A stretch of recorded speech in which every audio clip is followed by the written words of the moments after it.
ಮುಸಲ್ಮಾನ್ ಓಟ್ ಬೇಡ ಅಂತ ಹೇಳ್ಬಿಟ್ಟು ನೀವು ಈಗ ಮುಸಲ್ಮಾನ್ನ ದುಡ್ಡು ಕೊಟ್ಟು ಕೊಂಡ್ಕೊಡ್ತಾ ಇದ್ದಿಲ್ಲ. ಎಷ್ಟು ಮಟ್ಟಿಗೆ ಸರಿ ಅದು? ಏನು ತಿಳ್ಕೊಂಡಿದ್ದೀರಾ ಮುಸಲ್ಮಾನ್? ನಿನ್ನೆ ಅವ್ರು ಹೇಳಿದ್ದಾರೆ ಮುಸಲ್ಮಾನ್ ಪಂಚರ್ ಹಾಕೋರು, ವೆಲ್ಡಿಂಗ್ ಮಾಡೋರು ಅಂತ ಇಲ್ಲಿ ಲಘುವಾಗಿ ಮಾತಾಡಿದ್ದಾರೆ ಮುಸಲ್ಮಾನ್ ಸಮಾಜ ಬಗ್ಗೆ. ಅದು ಪಂಚರ್ ಹಾಕೋರು, ವೆಲ್ಡಿಂಗ್ ಮಾಡೋರು ಅಥವಾ ಏನಿಗೆ ಹೋಗ್ರಿ ಮತ ಕೇಳ್ತೀರಾ ನೀವು? ನನ್ನ ಪ್ರಶ್ನೆ.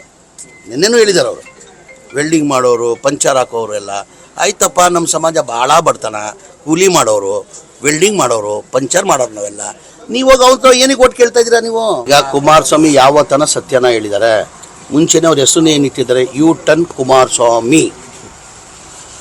ಯಾವ ಬೇಕಾದ್ರೆ ಹೆಂಗೆ ಬೇಕಾದ್ರೆ ಟರ್ನ್ ಮಾಡಿಬಿಡ್ತಾರೆ ಅವರು. ನಮ್ಗೆ ಅದು ಅಭ್ಯಾಸ ಇಲ್ಲ. ನಮಗೆ ನಾವೇನು ಸತ್ಯ ಇದೆ ಅದೇ ಹೇಳೋದು ನಾವು.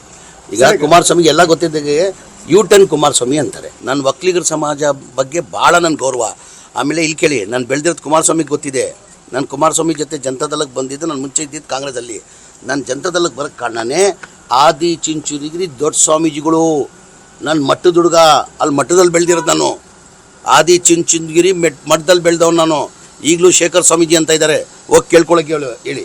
ಸ್ವಾಮೀಜಿ ಬೆಂಗಳೂರು ಬಂದರೆ ದೊಡ್ಡ ಸ್ವಾಮೀಜಿಗಳು. ನಾನು ಪ್ರತಿ ಶನಿವಾರ ಸ್ವಾಮೀಜಿ ಜೊತೆ ಬೆಳಗಿಂದ ಸಂಜೆ 12 ಗಂಟೆ ಮಲಗುವವರೆಗೂ ನಾನು ಮಠದಲ್ಲೇ ಹೇಳ್ತಾ ಇದ್ದೆ. ನಾನು ಅಲ್ಲಿ ಬೆಳೆದವನು ನಾನು.